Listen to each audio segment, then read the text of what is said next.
जय हिंद साथियों। अभी के क्लास में हम लोग देखने वाले हैं top 20 selected question for railway exam 2024 के लिए सेट नंबर 47। साथियों सेट नंबर 47 हम लोग इसलिए कवर कर रहे हैं क्योंकि सेट नंबर 46 तक हम लोगों ने टोटल पहले कंप्लीट कर दिया है। और जो भी कैंडिडेट्स हमारे चैनल पर नए विजिट किए हैं उनसे बतलाना चाहेंगे साथियों, इसमें आप लोग को ऐसे सिलेक्टेड क्वेश्चन डाले गए रहते हैं जो कि रेलवे के द्वारा प्रीवियस ईयर में पूछे गए रहते हैं। जैसे एग्जाम्पल के तौर पर आप लोग पहले नंबर ही क्वेश्चन को देख लीजिए, ये आप लोग का ग्रुप डी में क्वेश्चन पूछा हुआ था। ठीक, इसी प्रकार का आप लोग को टोटल क्वेश्चन इसमें देखने को मिलेगा और टॉप 20 सिलेक्टेड क्वेश्चन इस पे आप लोग को देखने को मिलेंगे साथियों। जैसे नीचे आते हैं तो देखिए आप लोग का ये एएलपी टेक्नीशियन में क्वेश्चन पूछा हुआ था। इसी प्रकार का क्वेश्चन हम आप लोग को रोजाना कराता है साथियों। सुबह के टाइम में साइंस का एंड शाम के टाइम में आप लोग का जीके जीएस का क्लास हम उपलब्ध कराता है साथियों। तो अभी का जो क्लास है ये हम लोग का साइंस वाला क्लास है। तो चलिए बिना किसी देरी के सेट नंबर 47 को स्टार्ट करते हैं। और उससे पहले बता दें, जो भी कैंडिडेट्स हमारे चैनल पर नए विजिट किए हैं, अगर आप लोग रेलवे के प्रिपरेशन करना चाहते हैं भैया 2024 के लिए, तो आप लोग को चैनल को सब्सक्राइब करना बहुत ही ज्यादा जरूरी है। क्योंकि हम आप लोगों को साइंस एंड जीके जीएस का तो प्रैक्टिस सेट करा ही रहे हैं, बहुत ही जल्द आप लोगों के लिए रीजनिंग का भी क्लास हम स्टार्ट कर देंगे साथियों। तो आप लोग से निवेदन है, आप लोग अगर चैनल पर नए विजिट किए हैं तो चैनल को सब्सक्राइब करके बेल आइकन जरूर से जरूर दबा दीजिएगा। देखिए हम लोग का पहला नंबर जो क्वेश्चन है वो कह रहा है सेट नंबर 47 का कि एक चम्मच जो टेढ़ा दिखता है, एक चम्मच जो है वो टेढ़ा दिखता है, उसका उदाहरण क्या है, वो किसका उदाहरण है बताइए तो साथियों। तो देखिए एक चम्मच जो है वो टेढ़ा दिखता है, ये किसका उदाहरण है। तो ये सबसे पहले तो ग्रुप डी का क्वेश्चन पूछा हुआ है, इसे आप लोग ध्यान रखिएगा। एंड देखिए प्रतिबिंबन का तो उदाहरण नहीं है भैया, अपरिवर्तन का उदाहरण है। ऑप्शन नंबर बी आप लोगों की राइट आंसर हो जाएगी। यहाँ पर एक चम्मच जो टेढ़ा दिखता है यह किसका उदाहरण है, तो अपरिवर्तन का उदाहरण है। ऑप्शन नंबर बी आप लोगों की सही आंसर हो जाएगी। और ये क्वेश्चन हम आप लोगों को सेट नंबर 46 में होमवर्क के दौर पर दिए थे साथियों। हम रोजाना आप लोगों को एक क्वेश्चन सिलेक्टेड क्वेश्चन जो रहता है जो आप लोगों को होमवर्क के दौर पर देते हैं। तो ये क्वेश्चन सेट नंबर 46 में हम आप लोग को होमवर्क के दौर पर दिए थे, ये क्वेश्चन को हम आप लोग का कंप्लीट करा दिए। अब हम लोग अगले क्वेश्चन को देखते हैं, क्वेश्चन नंबर 2 को साथियों। देखिए कह रहा है कि जल की बूंदों से डैश होकर के इंद्रधनुष बनता है, जल की बूंदों से डैश होकर के इंद्रधनुष बनता है। तो सबसे पहले ये तो आप लोग का एएलपी टेक्नीशियन का क्वेश्चन है साथियों, इसे आप लोग ध्यान रखिएगा। और देखिए यहाँ पर प्रकाश का प्रतिबिंब होगा क्या, ये तो हो जाएगा। प्रकाश का अपरिवर्तन भी होता है, ये दोनों होता है साथियों, इसे ध्यान रखिएगा। तो देखिए प्रकाश का प्रतिबिंब एवं अपरिवर्तन ऑप्शन नंबर सी में दिया गया है। ऑप्शन नंबर सी आप लोगों की राइट आंसर हो जाएगी साथियों। देखिए जल की बूंदों से डैश होकर के इंद्रधनुष बनता है, तो क्या होकर के इंद्रधनुष बनता है, तो याद रखिएगा कि प्रकाश का प्रतिबिंब और फिर प्रकाश का अपरिवर्तन दोनों होकर के बनता है। ऑप्शन नंबर सी आप लोगों के यहाँ पर सही आंसर हो जाएंगे साथियों। आगे बढ़ते हैं, देखा जाए हम लोग थर्ड नंबर क्वेश्चन को। तो थर्ड नंबर जो क्वेश्चन है वो कह रहा है कि पानी से भरे एक गिलास में रखा गया नींबू ग्लास की बगल से देखने पर इसके वास्तविक आकार से बड़ा प्रतीत होता है। क्या होता है भैया, बड़ा प्रतीत होता है।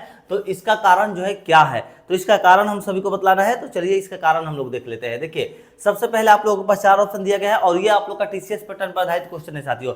टीसीएस का क्वेश्चन अब आप लोग बोलिएगा कि भैया आप प्रीवियस ईयर का बोले तो टीसीएस का क्यों डाले हुए हैं, तो टीसीएस का क्वेश्चन हम आप लोग के लिए इसलिए डाले हुए हैं भैया क्योंकि टीसीएस ही आप लोग की इस बार भी रेलवे की एग्जाम कंडक्ट कराने वाली है।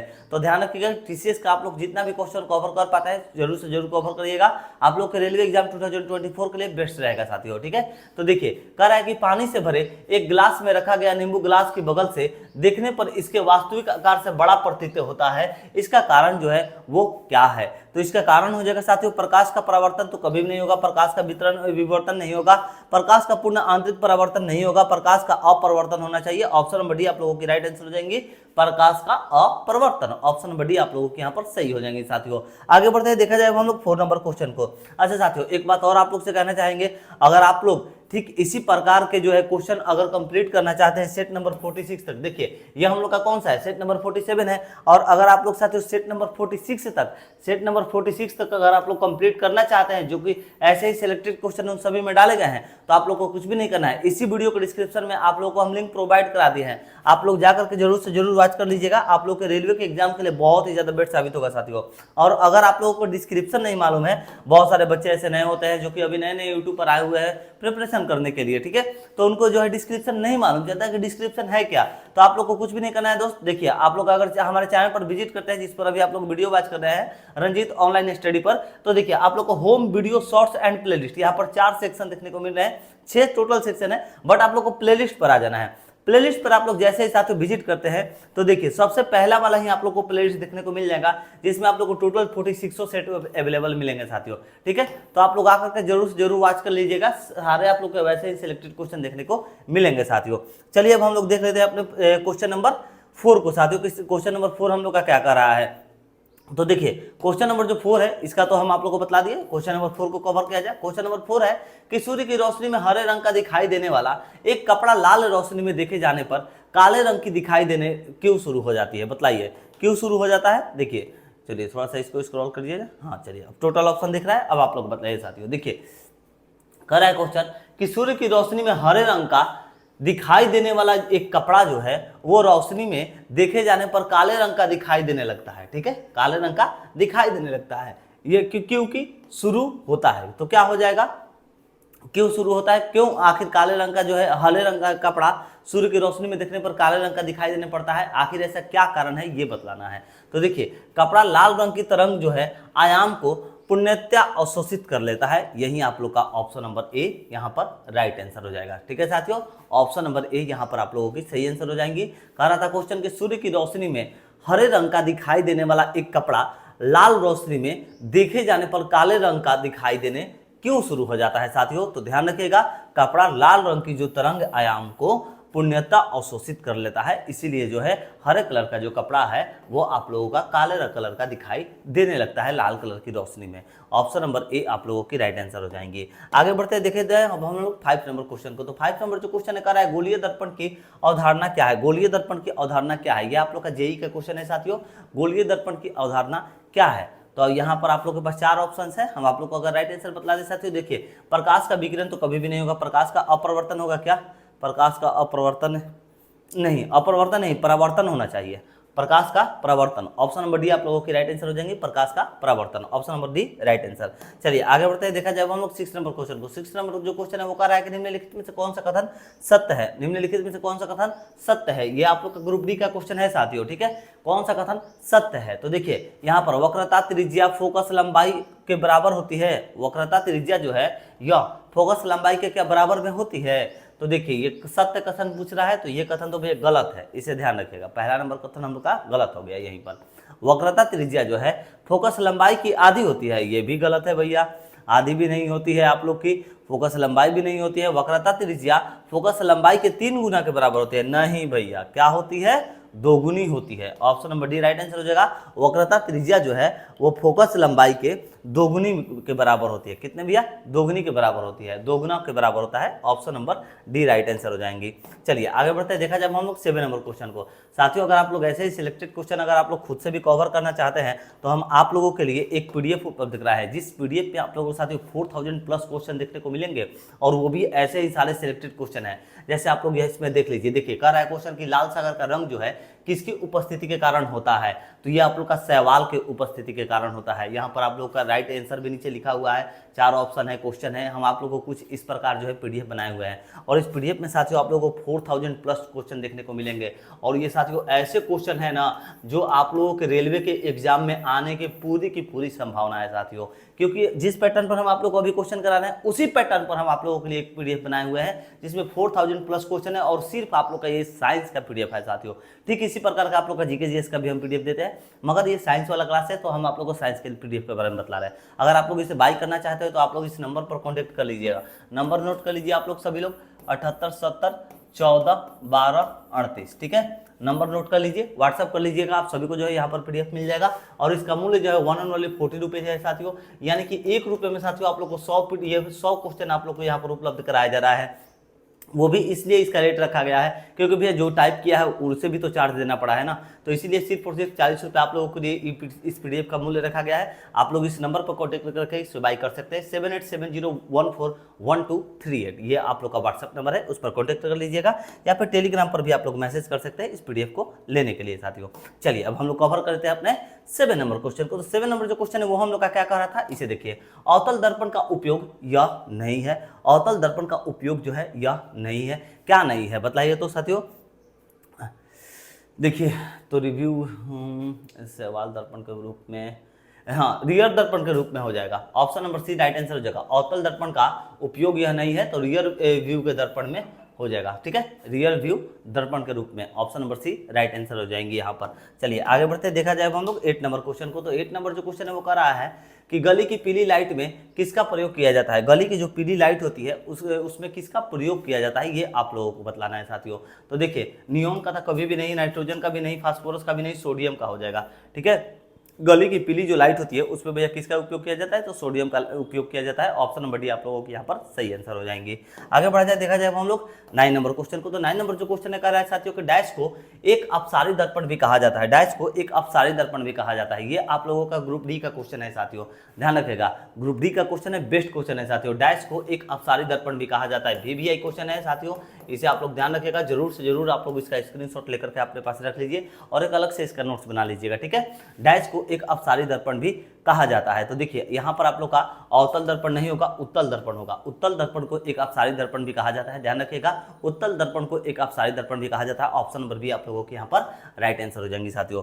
चलिए अब हम लोग आगे बढ़ते हैं, देखा जाए हम लोग 10 नंबर क्वेश्चन को। 10 नंबर क्वेश्चन है उत्तल दर्पण की फोकस लंबाई डैश होती है। उत्तल दर्पण की फोकस लंबाई डैश होती है। एलपी टेक्नीशियन का एक क्वेश्चन है साथियों, उत्तल दर्पण की फोकस लंबाई जो है वो डैश होती है। क्या होती है, शून्य होती है, ऋणात्मक होती है, या फिर आप लोगों की धनात्मक होती है, तो धनात्मक होती है। ऑप्शन नंबर सी आप लोगों की राइट आंसर हो जाएंगे। उत्तल दर्पण की फोकस लंबाई जो है क्या होती है भैया, धनात्मक होती है, ध्यान रखिएगा। ऑप्शन नंबर सी आप लोगों के यहाँ पर सही आंसर हो जाएंगे साथियों। चलिए आगे बढ़ते हैं, हम लोग देखते हैं 11 नंबर क्वेश्चन को। कह रहा है कि प्रकाश के क्वांटम सिद्धांत किसके द्वारा प्रदान किया गया था। प्रकाश का जो क्वांटम सिद्धांत है वो किसके द्वारा प्रदान किया गया था, ये आप लोगों को बतलाना है। तो देखिए आइंस्टीन के द्वारा तो नहीं, फैराडे के द्वारा, न्यूटन के द्वारा, प्लांक के द्वारा किया गया था। ऑप्शन नंबर यहाँ पर डी आप लोगों की राइट आंसर हो जाएंगी साथियों। एलपी टेक्नीशियन का ये भी आप लोग का क्वेश्चन है, इसे ध्यान रखिएगा। और यहाँ पर क्या राइट आंसर हो जाएगा, प्लांक, ठीक है।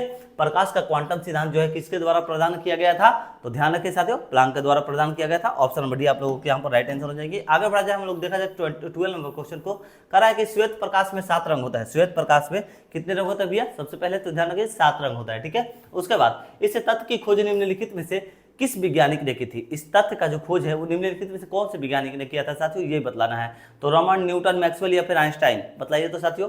अच्छा, जो भी कैंडिडेट चैनल पर नहीं विजिट किए हैं उनसे हम कहना चाहेंगे भैया आप लोग अपना आंसर जो है एक साइड नोट करते रहिएगा और हमारे आंसर को भी एक साइड नोट करिएगा और लास्ट में मैच करके जरूर आप लोग कमेंट करिएगा कि आप लोग का कितना सही हुआ था। जैसे में कल एक भाई का जो है 18 सही हुआ था 20 क्वेश्चन में से, तो ऐसे ऐसे बच्चों का तो भैया फिक्स है कि जॉब होगा ही होगा, ठीक है। क्योंकि भैया वो लोग मेहनत कर रहे हैं, रोजाना प्रैक्टिस सेट कर रहे हैं। रोजाना प्रैक्टिस सेट करने से क्या होता है, प्रैक्टिस जो है मजबूत होता है, ठीक है। तो देखिए श्वेत प्रकाश में 7 रंग होते हैं। इस तथ्य की खोज जो है निम्नलिखित में से किस वैज्ञानिक ने की थी, तो न्यूटन ने किया था। किसने किया था भैया, न्यूटन ने किया था। ऑप्शन नंबर बी आप लोगों की राइट आंसर हो जाएंगे। आगे बढ़ जाएगा हम लोग, देखा जाए 30 नंबर क्वेश्चन को। तो 30 नंबर जो क्वेश्चन है वो हम लोग का क्या कहता है, इसे देखा जाए। चलिए 30 नंबर क्वेश्चन कर रहा है साथियों कि प्रकाश के तरंग सिद्धांत को किसने प्रतिपादन किया। प्रकाश के तरंग सिद्धांत को किसने प्रतिपादन किया। आप सभी भाई से निवेदन है, प्लीज आप लोग वीडियो को शेयर कर दीजिए साथियों, एक बार फटाफट सभी लोग मिल करके, जितने भी भाई हमारे वीडियो को वॉच करें सभी लोग वीडियो को एक बार जरूर से जरूर शेयर कर दीजिए। एंड चैनल पर नहीं विजिट किया है तो चैनल को सब्सक्राइब करना ना भूलेगा, चैनल को सब्सक्राइब करके बेल आइकन जरूर दबा दीजिएगा साथियों। देखिए ये 30 नंबर जो क्वेश्चन है, प्रकाश के तरंग सिद्धांत को किसने प्रतिपादन किया था, तो भैया आप लोग का यहाँ पर राइट आंसर जो हो जाएगा वो हो जाएगा साथियों हाइगेंस होगा। ऑप्शन नंबर ए ही आप लोग का सही दिया गया है, ठीक है। किसने प्रतिपादन किया था, तो हाइगेंस ने किया था। Option number A right answer. चलिए आगे बढ़ा जाए, देखा जाए हम लोग 40 नंबर क्वेश्चन को। 40 नंबर जो क्वेश्चन है कि रमन का प्रभाव जिसके लिए सीवी रमन को नोबेल पुरस्कार मिला था निम्न में से संबंधित है। बतलाइए रमन का जो प्रभाव है जिसके लिए सीवी रमन को नोबेल पुरस्कार दिया गया था निम्न से संबंधित है। किससे संबंधित है ये आप लोग को बतलाना है साथियों। तो देखिए यहाँ पर नाभिकीय ऊर्जा से संबंधित है क्या, नहीं भैया। सबसे पहले ये तो आप लोग का ग्रुप डी का क्वेश्चन है, ठीक है। लेजर से भी नहीं, प्रकाश का प्रकीर्णन से हो जाएगा। ऑप्शन नंबर सी आप लोगों के यहाँ पर राइट आंसर हो जाएगी साथियों। रमन का प्रभाव है जिसके लिए सीवी रमन को नोबेल पुरस्कार मिला गया था निम्न से संबंधित है। किससे संबंधित है, तो प्रकाश का प्रकीर्णन से संबंधित है। ऑप्शन नंबर सी आप लोगों के यहाँ पर राइट आंसर हो जाएंगे साथियों। आगे बढ़ा जाए, देखा जाए हम लोग 50 नंबर क्वेश्चन को। तो जो 50 नंबर क्वेश्चन है वो कह रहा है कि दर्पण समीकरण के संबंध में निम्न में से कौन सा कथन जो है सही है। दर्पण समीकरण के संबंध में निम्न में से कौन सा कथन जो है सही है। ग्रुप डी का क्वेश्चन है साथियों, याद रखिएगा 2018 में आप लोग का पूछा हुआ क्वेश्चन था, ठीक है। तो देखिए वक्रता का केंद्र ध्रुव और वक्रता की त्रिज्या से समान दूरी पर है, नहीं कभी भी नहीं होगा। सभी दूरियों को दर्पण के ध्रुव से मापा जाता है, हाँ ये हो जाएगा। सभी दूरियों को दर्पण के ध्रुव से मापा जाता है, ये आप लोग का ऑप्शन नंबर बी सही आंसर हो जाएगा, ठीक है। कह रहा था कि दर्पण समीकरण के संबंध में, किसके संबंध में, तो दर्पण समीकरण के संबंध में निम्न में से कौन सा कथन सही है। तो देखिए ऑप्शन नंबर जो बी है ये आप लोग का सही दिया गया है। सभी दूरियों को दर्पण के ध्रुव से मापा जाता है। ऑप्शन नंबर बी आप लोगों का सही है साथियों। चलिए आगे बढ़ा जाए, हम लोग देखा जाए 60 नंबर क्वेश्चन को। 60 नंबर जो क्वेश्चन कह रहा है कि किसी गोलाकार दर्पण की फोकस दूरी डैश हो गई, किसी गोलाकार दर्पण की फोकस दूरी जो है डैश हो गई। ये आप लोग का जेई का क्वेश्चन है साथियों, इसे आप लोग ध्यान रखिएगा। तो हम आप लोग को बता दें किसी गोलाकार दर्पण की फोकस दूरी जो है वो डैश होगी, क्या होगी साथियों? तो आइए इसको हम लोग कवर कर ली जाए। इसकी वक्रता त्रिज्या की दोगुनी, कभी भी नहीं। इसकी वक्रता त्रिज्या की तिगुनी, नहीं भैया, इसकी वक्रता त्रिज्या की आधी होती है, ध्यान रखिएगा साथियों, आधी होगी। किसी गोलाकार दर्पण की फोकस दूरी क्या होगा? किसी गोलाकार दर्पण की फोकस दूरी इसकी वक्रता की त्रिज्या की आधी होती है। ऑप्शन नंबर बी आप लोगों की राइट आंसर हो जाएंगी। आगे बढ़ जाए, देखा जाए हम लोग 17 नंबर क्वेश्चन को। जो भी भाई अभी तक वीडियो को शेयर नहीं किया है, आप लोग से निवेदन है दोस्त, प्लीज आप लोग वीडियो को शेयर कर दीजिए। किसी व्हाट्सएप ग्रुप, टेलीग्राम ग्रुप, अपने दोस्तों मित्रों के पास जरूर से जरूर वीडियो को शेयर कर दीजिएगा छोटे भाइयों। 17 नंबर जो क्वेश्चन है वो हम लोग का कर रहा है कि यदि अवतल दर्पण में फोकस और ध्रुव के बीच में कोई वस्तु रखी गई है तो निर्मित प्रतिबिंब का प्रकार जो है वह क्या होगा? ग्रुप डी का क्वेश्चन है साथियों, इसे ध्यान रखिएगा, 2018 का। ठीक है, तो वो आप लोग का क्या होगा? अपूर्ण होगा क्या? नहीं। आभासी होगा क्या? हाँ। ऑप्शन नंबर बी आप लोगों की राइट आंसर हो जाएगी। यदि अवतल दर्पण में फोकस और ध्रुव के बीच में कोई वस्तु रखी गई है तो निर्मित प्रतिबिंब का प्रकार जो है वो क्या होगा? तो आप लोग का आभासी होगा। ऑप्शन नंबर बी यहाँ पर सही आंसर हो जाएंगे साथियों। आगे बढ़ जब हम लोग देखा जाए यहाँ पर 80 नंबर क्वेश्चन। 80 नंबर जो क्वेश्चन है, गोलाकार दर्पण की प्रतिबिंब सतह के केंद्र को क्या कहा जाता है? गोलाकार दर्पण की प्रतिबिंब सतह के केंद्र को क्या कहा जाता है? एएलपी टेक्नीशियन का एक क्वेश्चन है साथियों, इसे आप लोग ध्यान रखिएगा। एएलपी टेक्नीशियन का क्वेश्चन है, क्या कहा जाता है? सभी भाई को जो है इसका राइट आंसर बतलाना है। त्रिज्या होगा क्या? गोलाकार दर्पण की प्रतिबिंब सतह के केंद्र को क्या कहा जाता है? तो देखिए, त्रिज्या नहीं, वक्रता का केंद्र भी नहीं, पोल ध्रुव हो जाएगा। ऑप्शन नंबर सी आप लोगों की राइट आंसर हो जाएगी, पोल। चलिए ध्यान रखिएगा साथियों, गोलाकार दर्पण की प्रतिबिंब सतह के केंद्र को क्या कहा जाता है? तो पोल कहा जाता है। ऑप्शन नंबर सी यहाँ पर आप लोगों की राइट आंसर होंगी। चलिए 90 number question, second last question है हम लोग का। निम्नलिखित में से कौन सा दर्पण जो की प्रतिबिंब सतह पर स्थित है? निम्नलिखित में से कौन सा दर्पण की प्रतिबिंब सतह पर स्थित है? वक्रता केंद्र, फोकस लंबाई, पोल। पोल हो जाएंगी आप लोग के यहाँ पर राइट आंसर, पोल। पोल ऑप्शन नंबर सी आप लोगों के यहाँ पर देखिए, ग्रुप डी का क्वेश्चन है, ध्यान रखिएगा। और यहाँ पर पोल आप लोग की सही आंसर होगी। निम्नलिखित में से कौन सा दर्पण की प्रतिबिंब सतह पर स्थित है? तो पोल स्थित है। ऑप्शन नंबर सी आप लोगों की राइट आंसर होगी। इसके साथ हम लोग आज का देखते हैं साथियों लास्ट क्वेश्चन, सेट नंबर 47 का। तो सेट नंबर 47 का जो लास्ट क्वेश्चन है वो कह रहा है हम लोग का कि आभासी और सीधी छवि के लिए दर्पण का आवर्धन होना चाहिए। आभासी और सीधी छवि के लिए दर्पण का आवर्धन होना चाहिए। तो देखिए साथियों, अनंत होगा क्या? कभी भी नहीं। सबसे पहले ग्रुप डी का क्वेश्चन, ऋणात्मक नहीं, धनात्मक हाँ। चलिए ध्यान रखिएगा साथियों, ऑप्शन नंबर सी आप लोगों की रही आंसर हो जाएगी। आभासी और सीधी छवि के दर्पण का आवर्धन जो है यह आप लोगों की क्या होगी भैया? क्या होना चाहिए? तो धनात्मक होनी चाहिए। ऑप्शन नंबर आप लोगों की यहाँ पर सी राइट आंसर हो जाएगी। साथियों आज हम लोग कवर किए सेट नंबर 47 को, कल हम लोग इसी प्रकार कवर करेंगे सेट नंबर 48 को, और शाम के टाइम में हम लोग आज कवर करेंगे सेट नंबर 4 को साथियों।